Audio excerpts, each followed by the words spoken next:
Hey y'all, welcome back to my channel. I am now going to be doing a review on A Teacher episode 9. We are down to the wire. We have assumingly one more episode, and I feel like this could have been the episode that everyone's been waiting for because a lot of people in my comments have been saying like they want to see like an actual turning point, kind of have like a background story of Claire a little bit more and just like maybe see the repercussions of her essentially abusing Eric. So we're kind of maybe seeing that a little bit. And also when I first started the episode, the description threw me off. It says, Claire and Eric separately hit their breaking points.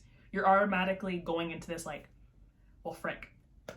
They already saw each other last episode, even though they didn't need to. That was already a really big cringy moment. And everyone's like, why did that happen? Why did Claire allow that to happen? Why did Eric even reach out to her? Why she had the same number? Just a lot of those questions. So I was already like, frick, like what is the breaking point gonna be? And Claire's out on a date, like at a bar, presumably is kind of like what the setting looks like. And we don't know his name or anything. She's just there. She's drinking. She's throwing back a beer. And I was like, every time an episode starts, I always am like, how much time has elapsed? I'm like, is she able to do this? Like, where are we at? Like, is she still at her dad's house? I'm just always really curious at the time because it just seems like they speed up things or just there's no sense of time in the series is what it seems like. And she tells him, like, because they're just like drinking, she's like, oh, I have to work tomorrow, I can't stay out late. And I'm instantly like, who hired her? I'm not trying to be rude, even though we know her situation. I'm like, I just felt like it was so hard, or just with a sex offender, I'm assuming that's what it is on her record, how easy is it for her to get a job, especially because how we saw what happened last episode where Logan's mom kind of like, I don't want to say attacked her, but you know, like stormed up on her. So I was kind of curious to see like where did she actually get hired, and we kind of find that out later. And like how much time's elapsed. And then when they're on the date, she's like, oh, this is like the first time I've ever met someone like online. And I'm like, they're gonna say Tinder. Like this is the early 2010s and something. It's pretty relevant at that time. She's like, oh, Tinder. I'm like, surprise. Again, I kind of just like guessing things as I'm watching it. And the guy was kind of getting very, how would I say this? Like, not intimate. He was just asking a lot of questions. And again, I don't really know what date number this, oh no, it was the first date, sorry. It's the first date, so I'm not really sure like what questions you ask or like what's too invasive. And he's like, when's the last time you dated someone? When's the last time you kissed someone? And she's like, a while ago. And I'm like, does he know about her? Because it seems like everyone somehow finds out everything about her, about Eric. They're always like, oh, I know who you are. So I'm like, is he just going to say this? Because that's what happens every time. It's getting kind of redundant to me, having to see someone every single scene saying like, I know who you are, I've seen about you. That's just like really awkward, which kind of happens. And yeah, it just was very, very weird. And eventually they go back to his place. It looked very dingy. It was very dim. I was like, this is really cheap and awkward. Like, what is going on? I don't want some weird sex scene happening. And she's like, oh, sorry, by the way, I got in trouble in the past. And then you kind of see her, I think she lifts up her jeans, or you actually do see like the bracelet on her ankle. And he kind of is like, yeah, it's fine, whatever. I'm like, of course, because guys don't care about anything when it comes to just being able to have sex. And she's just there. So he's not asking any questions. I don't know. I feel like maybe it was a woman. She'd be like, what did you do? Essentially, like, how are you able to come to my house and have, you know, either he knows about her or he just doesn't care because, again, he's a male. And this was so yikes. As they're in bed doing stuff, he's like, I Googled you. I can't believe I know who you are. Oh my God, and then it's kind of almost awkward for me to reiterate what he said. He's like, you filthy little teacher S word. And turned on by it. And it was just super weird. And like, she started like kind of making a face. I thought she was gonna start crying and the scene was gonna kind of end there. But she was kind of feeding off on it. And she's like, yeah, I keep saying that. And he's like, yeah, you filthy teachers S word. And I'm like, ew. And again, this is the second time kind of this has happened because when that date with Eric and that girl from like the college thing, they're not even a date, when they were hooking up, she's like, oh, I know who you are. And the thing is, like, even though that girl was drunk, it almost seemed like that was edging her on in a way that sounds almost weird to say. So right now I'm like, why are you guys, I just don't know if the people who are in their lives don't think that's traumatic in some type of way, especially because he's a grown adult and Claire's like in her 30s, so you're gonna hope he's maybe in his 30s or old enough to know like maybe you shouldn't bring that up, or that so that was weird. That's just already a weird sign. And then it kind of fast forwards to Eric in college. Not so much fast forwards, but that's like the next scene. So, you know, they jump between things really like fast. And he's on his phone, he's scrolling on Instagram. In my head, I thought he was gonna like past Claire's Instagram page. I don't know if I thought he still followed her, or if she even posted anything, but he's just scrolling. You're seeing partying, fraternity, sorority, partying, and he just seems very disinterested, seems very just down. As every episode has gone on, he kind of went from like this not jock but jockey kind of student to like just very down and depressed and just disinterested. Hence he said he didn't want to do this anymore when he was at the fraternity swearing in, like pledging thing a couple episodes back. And his roommate is what it seems like walks in and he's like, don't you have class right now?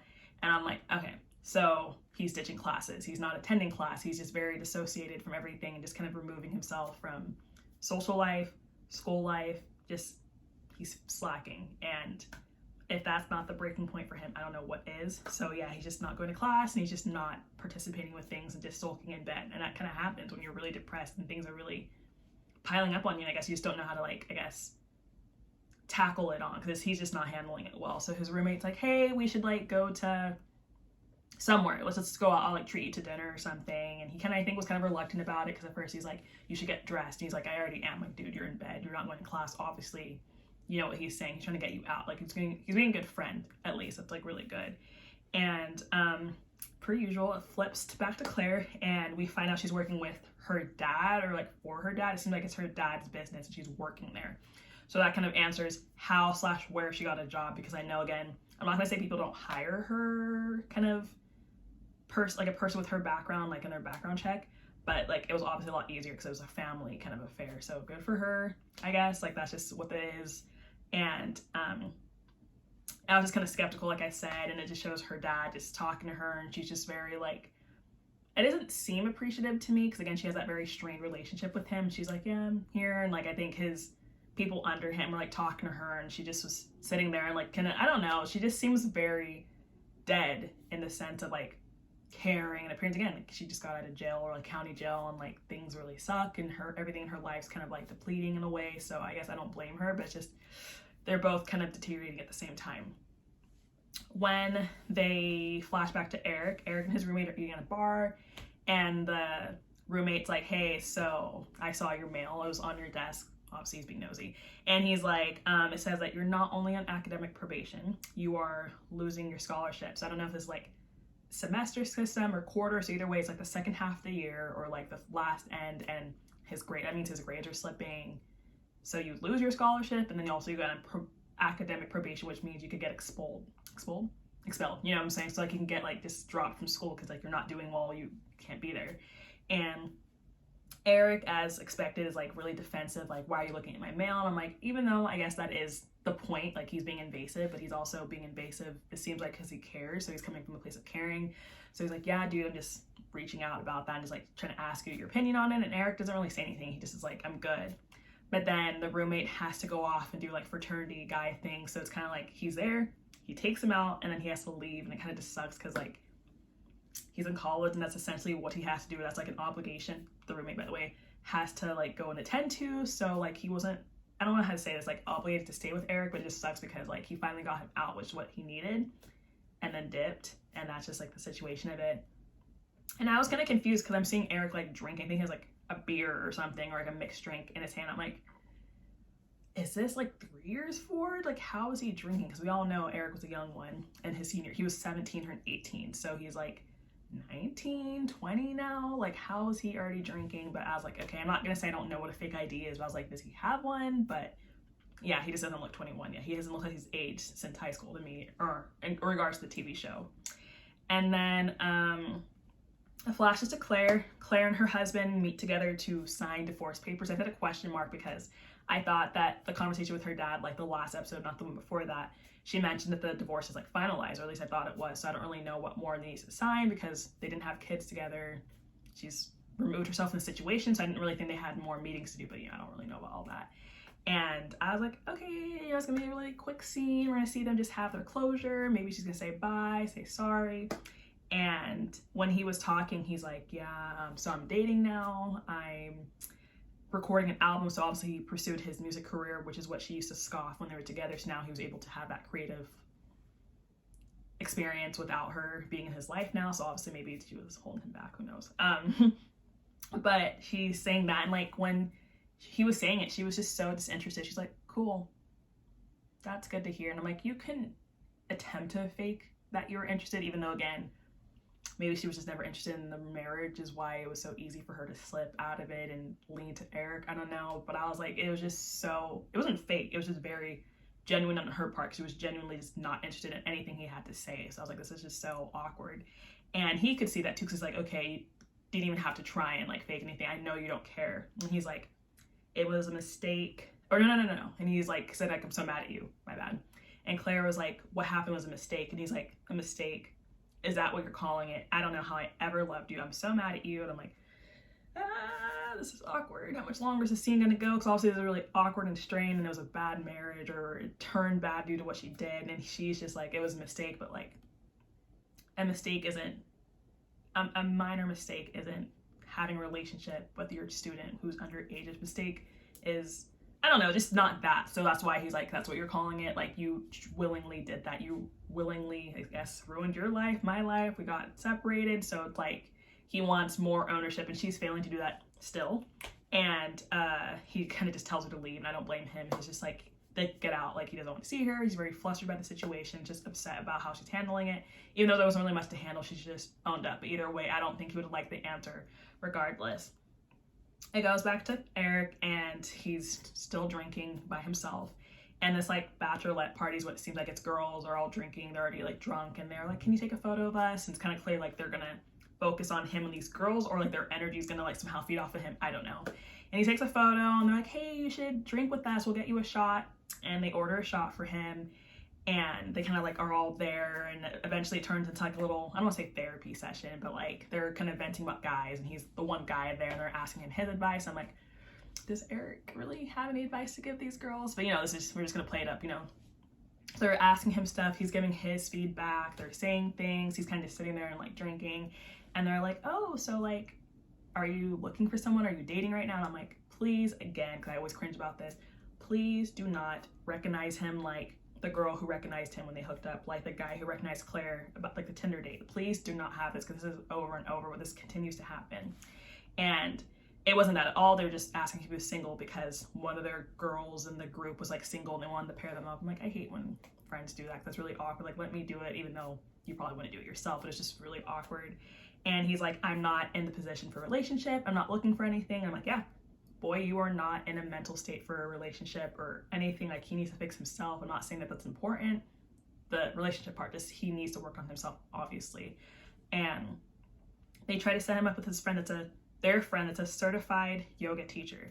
To me, I cringed when I heard teacher, even though I know he's a little bit older now. I was like, I don't know if that's triggering to him, just hearing the word teacher and trying to pair up someone with a teacher. I don't know. I'm just like, a teacher. I don't know. Sorry, I'm saying teacher like 100 times now. But I'm just like, I didn't know if that was weird. But his face expression when he saw her later on was like, they're gonna hook up. So I was like, okay, so now he's just being a young boy. So I thought this was gonna happen. We flip scenes, as the show typically does. And it's Claire showing up to her Tinder dates, or calling him that, the Tinder date's house, which I don't know if we ever learned his name. So when she pulls up to the Tinder date's house and stuff, and like is getting herself ready, and she's like touching him, it's like, oh, you're not ready to see me, you're not attracted to me, you're not ready for like this is what's about to happen. He is just like, okay, like it's, I don't know, he's not embarrassed or it's just really weird because she came on really strong. And the way she was acting literally was like flashbacks to when Claire hit up Eric through Snapchat and was all like, let's meet up right now. And Eric was like, no, or not no, but he's like, I'm busy. And then she got really upset about it. And then he was like, never mind, I'm gonna clear up my schedule. When they met up in the car, she was super aggressive, like on him. And Eric's like, can we like slow down and like talk about feelings? And she's like, no, like, I don't know, just those two scenarios is very like reminding of me. Also when her husband was like, is there anything wrong? And she gave him a blowjob in the kitchen, just to, like shut him up. I don't know, it just seems like this is her way of escaping things. I don't know. And then this is where it got weird. She started to refer to herself as the dirty slut that I am, told him to hit her, and told him to slap her. And I was like, what is happening? What's happening? Oh my God, this is getting really bad. This is spiraling. And eventually he slaps her so hard, even though he said like, I don't want to do this, or like, this is getting kind of weird for me. She starts bleeding. Sorry, this is just a side note. I didn't know people bleed from slapping, but I also never got slapped. I don't ask people to slap me, but I'm like, oh, that's really weird. And I just, he cut it off. He's like, no, dude, or I'm saying dude, but like, no, like we need to cut this off, like you're bleeding, like this is too far, I just feel really bad, like are you okay? And she's like, yeah, I'm good. He's like, no, I mean, like are you okay? Because clearly she's not. And she just puts her clothes on and leaves, and I'm like, oh Lord, okay. And then the yoga instructor, when we flash back to Eric, is asking him if he wants to take shots and if he was even old enough to be served at the bar, which tells me he's not 21 and he's 20. Well, they say he's 20, but yeah, he's 20. And I was like, yeah, I knew he's not 21 yet. Like, it's just weird that they're serving him or he has a fake ID. And this card's kind of whatever, but her friends left her alone. Like, they just left her. I don't know if it was deliberate, like they left her so he can be with her and like let them have something going on, or just like they forgot about her, but I'm pretty sure it's like the latter, like they just didn't give an F. And also they just wanted her to hook up with Eric. And like Eric attempts to console her, although Eric is not in a place to even figure out his own feelings, let alone someone else. He's like, come on, let's just dance and stuff. And they're dancing, I guess. It's somewhat cute. She just looks really kind of confused and like not there. And then she starts crying on his shoulder. I'm like, okay, the mood is completely killed. Not saying that there was ever a mood between them anyways, but I was like, this is super bad. And then she was like, I'm really embarrassed that my friends like pushed me on you because I'm a woman that's single, because there's always a whole stigma between women being single and like that's just associated with bad things, and women that are single are just not good. I don't know. So whatever. So he's just like, and you know, he's 20, the boy's broken, he's only lived so much life, so of course he's almost of no assistance to help her with anything. It's just more of anything listen. And eventually she's saying that she went through a breakup, which I think was a divorce, and that the guy put her through the ringer, but it took her ending the relationship or ending for her to see how unhappy she was. And I think that was like the breaking point for Eric. And like he internalized everything she said, because it almost seemed like he was like, okay, maybe I was never happy in the relationship. I got emotions all over the place. I was not mentally there with Claire. The thing was mentally toxic. Just everything was really bad about it. So I feel like what she was saying, he was very much absorbing that and was like, that's really what my situation was. And maybe finding the silver lining and realizing that like there was no reason to defend Claire, that was not a good relationship, that you were never in love with her, just like things like that. So I feel like hopefully that's what he was obtaining from that conversation, and that's what it seems like, because he's kind of had like a face expression. It goes to Claire, and she comes home from the little Tinder 5-second hookup thing, and her dad like follows her because it looks like she's crying, or it looks like she's really down, and get into his house, and you see your child come home upset. Regardless of age, you're gonna go follow and see what's going on. And he's asking her like what's going on, and she's like resentment about the whole situation. She's essentially upset that like now he's sober and that she had to grow up with him being a drunk / I don't know if it was drugs, but like just under the influence a majority of her childhood, and she had to take care of him, that her childhood was robbed. And she goes into that like she was almost like in fear her entire childhood that he would die or overdose essentially. It's kind of like what I gathered from it, that she like had to live with that as a child. That's a lot to take on as a child, and that she has a resentment that again that he's now sober, and like she had to deal with that. And like she also goes into like, this is why I went into teaching, because I kind of wanted to give these kids what the experience that I didn't have. And then she's like, I spent my entire life running from you and trying to feel safe, and I don't want to be here. When she said I don't want to be here, I don't know if that was suicidal thoughts or she was just saying that in the sense of like with him, but it seemed like an overall like a really downward part, and I'm like, this is really bad. But at least she was saying it to him as if he could be help, or maybe it wasn't like to herself and she's like internalizing it, and maybe, you know, she does something. But it was to her dad, so hopefully she can get the help that she needs if she has those like resources. Again, he's there, and it's better your parent than anybody. And he's consoling her and saying like, there will be like a better moment, things will get better. This is not like, this is probably the worst of the worst, like things will only go up from here. And she's not really believing that. And yeah, so it's just not really good for her. Again, I don't know if she means even leaving Texas, because now she has that thing on her ankle, and everyone pointed out in my last video that it's likely that she can't leave anyways. But I'm like, this is just really, really crazy.